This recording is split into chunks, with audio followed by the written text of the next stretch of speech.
Okay, I've been looking at the clock, and I think I'm going to cut back what I was going to say. The first part of what I was going to say was very well handled by the congressman. The state of the nation is horrendous with regard to poverty, with regard to race as well. I mean, we've got tremendous problems, and Mike, can you move a little closer to yeah, the okay. mic? The country has tremendous problems, and it actually doesn't know what to do to address them.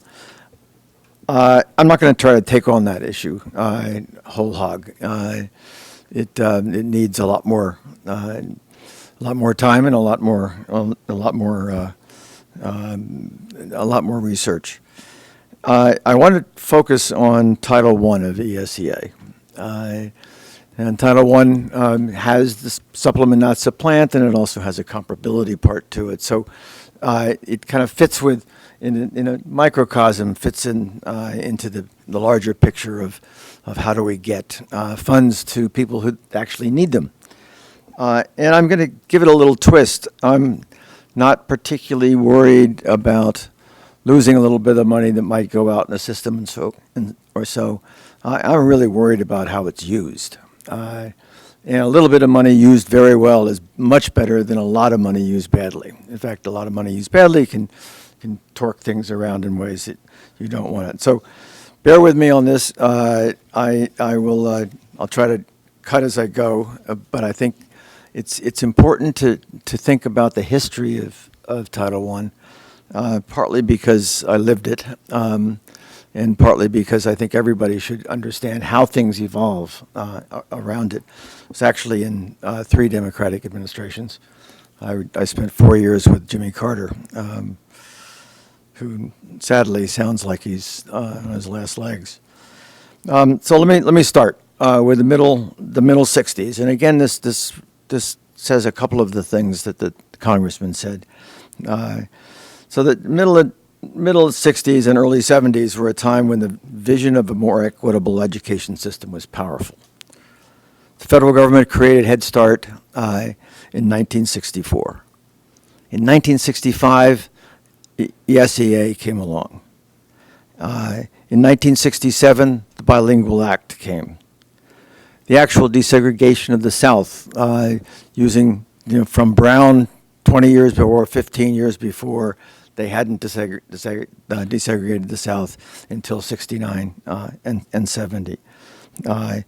We had the Title IX affecting women all through the academic system in 72, and we had the Education for All Handicapped Act in 74.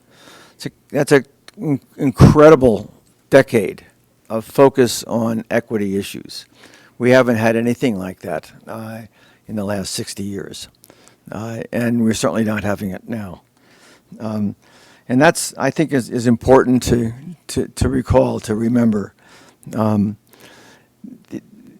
second reason, I think, for not just remember it, but it's a different time now. The universities and the job world are different. The demands on our schools are different, and the responsibilities are different. Current schools in the U.S. May to some look and often be similar to the schools of 50 years ago, but we now have far greater knowledge about how to improve teaching and learning, the importance of areas such as social emotional learning, and how to substantially improve schools that are most in need. We just have to do it. And the third is that change is hard in education.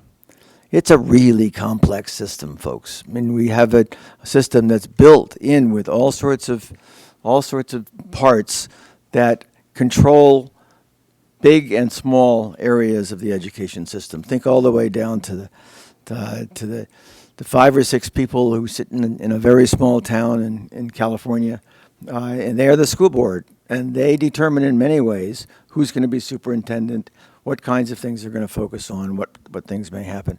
And then you run it all the way up through the system, and you've got all sorts of different actors.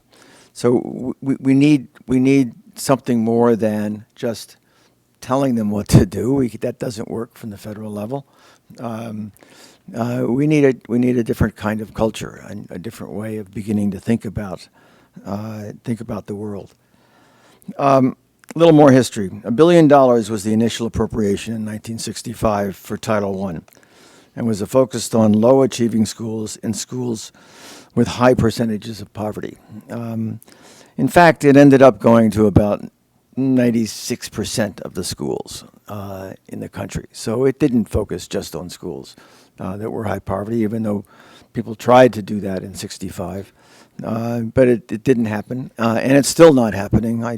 I sat testifying in must have been 1977, 1978, around the 78 amendments, and we wanted to argue that if you had to have at least 5% of kids in your school had to be in poverty, had to be eligible for free and reduced price lunch.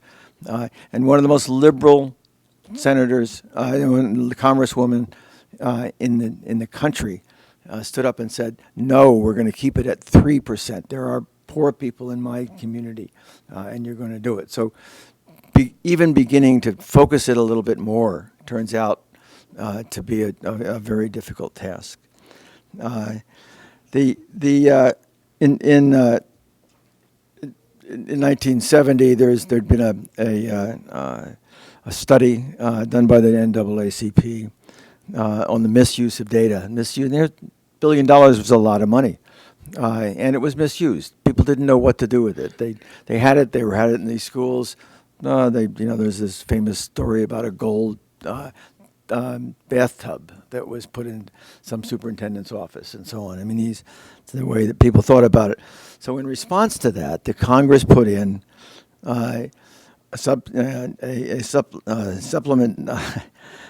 not supplant rule and a comparability provision. Supplement, not supplant, essentially stated that Title I expenditures could not be used for resources that state and local monies would otherwise have paid for. That's the kind of the basic set of ideas. The second set of ideas is around the comparability provision, which says that school districts provide services in Title I schools from state and local funds that are at least comparable to the services in the non-Title I funds. So, in theory, at least, what happens is that you got the schools that are not Title I, and you have schools that are Title I, and what you want to do in terms of the amount of money they have before anything comes down from the federal government, they have to be even, at least even. All right? Then on top of that comes money that it comes from the federal government, but it has to be for something that is bought by the federal money and wouldn't otherwise be bought by the state and local money. So you have these two things hopefully working in conjunction. I think in the long run you'll see that they don't. One of the parts of comparability that was particularly difficult, I know it was difficult for the AFT, because I actually spoke with Shanker about it a couple of times. The difficult part was that you measured the cost of a lot of different things, including the cost of the various teachers.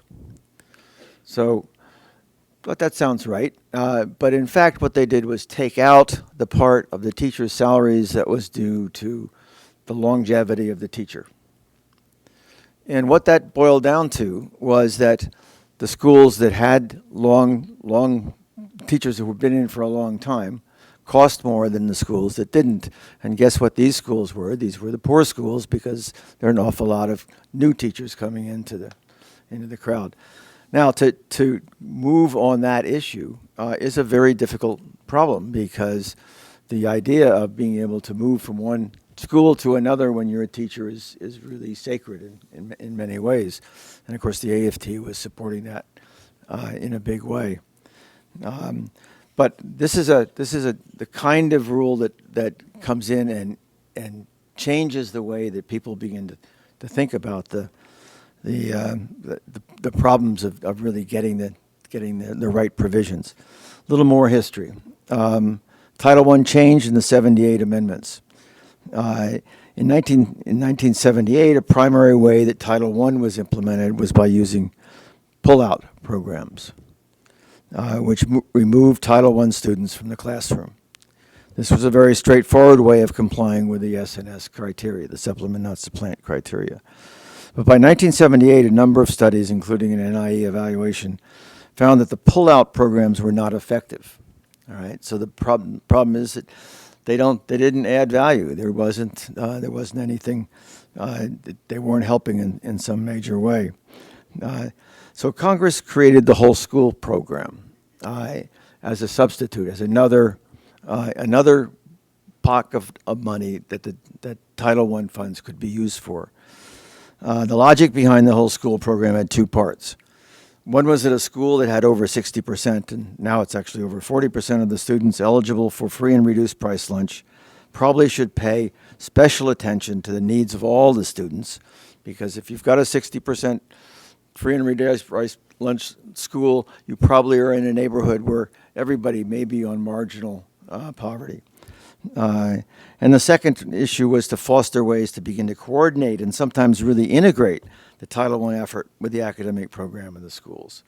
So the fundamental idea here was that you don't rip it out and say, okay, poor kids over here, rich kids over here, and rich kids have this curriculum and poor kids have this curriculum, and at the end of it, we get into high school, and well, we can figure it out what happens in high school. They don't get algebra, or they don't get trigonometry, or they don't get calculus, and so on. But there was this idea that in the whole school method that, in fact, maybe it could be integrated. Maybe you really could make it work. So there were a lot, over the next 40 years, there was a variety of different things happening with Title I. Maybe the most important one was the launch of standards in 1993, 94, the 94 amendments. I'm in Al Shanker's home. Just want to mention that Al was particularly important in almost all of this history. I happen to get to know him very well when he was in New York, and then later, and he or Jeannie Kemble, who also has a history in this organization, of course, is the initial leader. Were on top of these issues all the time and pushing us to go certain ways, mostly ways that we wanted to go, and mostly in support. But when they weren't, it was a good battle. Okay, so now in 2019, the school-wide programs, the targeted assistance programs, are still alive. The regulations for supplement, not supplant, and comparability are also still alive. However, when in 1978, I recall that the whole school system came into being, and so there were no whole schools in 1978. They just didn't exist, right? They had to wait until they actually got that okay. But as of 2016 and 2017. There were 24.6 million students in Title I, 24.6, half the title. 23.7 million were in school-wide projects. 0.9 million were in targeted assistance programs. Over 95% of Title I students are in school-wide programs. 97%. So there's really not very many kids in that pull-out targeted assistance kind of program. Mostly it's special kids with special problems in very well-to-do schools. And there's a whole bunch of schools like that, but the number of kids is really quite small. Okay, the movement from targeted assistance to school-wide programs could have changed the way Title I was used in many places. Huge majority of the Title I schools and school-wide programs could have been used as a powerful lever to engage and work with the whole school to improve its quality. Unfortunately, for a variety of reasons, many district and state departments have become more focused on ensuring that the Title I schools met traditional and often inaccurate interpretations of the legislation. and have tried not to use the funds as a lever for change. There's an AIR report which just came out, which is very powerful on this subject. Okay, a little bit more, and then I'll be done. So instead of taking on the larger problem of creating opportunity, there have continued to be numerous District of Columbia, Washington-based battles. Here I'm telling the story of John King attempting to erase that problem that I mentioned earlier. That is the problem of the longevity of teacher lives, the longevity of teacher work in the system. And he wanted to do it through supplement, not supplant regulation, which was very creative. It's amazing that he actually tried it and actually got some traction for it. If you think about it, if he couldn't accomplish it in the comparability legislation, which was done before he got there, perhaps he's going to try a new version in the SNS regulations and guidance. There are a few people who cheered his attempt. I suspect the young lady right here is one of them. I was another one. But cheering from California, it's not heard very often in California. Secretary King's proposals ultimately did not succeed. With the administration change, the ball was in the current secretary's court. Secretary DeVos' proposal for the SNS regulation ignored Secretary King's innovative ideas and proposed and published a set of guidance, not regulations, a guidance that go little beyond the legislative language of the provision in ESSA. So then what's the future going to look like? I have a positive idea about the future. Targeted approaches are dwindling away. They're just not doing it. If there's pressure that will come on, and I'll mention the pressure where it's going to come from in a minute. But if the existing teacher salary provision comparability legislation remains, there may be ways of ameliorating the tension around it. One possibility for the district might simply be to make the budget of the Title I schools include the amount of money to offset the teacher seniority provisions. The legislation for the whole school program contains much of the language for widespread systematic and systemic change, and the new interpretation of the supplement not supplant rule may also help. With a little bit of creative work, the already legislated planning language in ESSA might legitimately be morphed into one of the various continuous improvement strategies that have moved the needle in Garden Grove, Menominee Falls, Wisconsin, High Tech High, and lots of other places. A number of new factors could support such a change. Okay, so what I'm saying is that it's quite possible that we could begin to move the whole school program, and there's a lot of beginning of support for this, the whole school program to become a program that's going to try to improve the entire school. 3 other conditions may improve the school improvement environment. First is the study of SIGs, school improvement grants, and the big study came out and said they don't work. I actually was part of a team of 2 that did a study that said that the big study was not well done. It was really badly done, in fact. And we looked at a series of 17 other studies and found that 12 of those studies had positive, statistically significant results. Second, exists in Title I a provision that allocates 7% of Title I monies to school improvement through competitive grants. These grants and the SIG experience could begin to model strategies.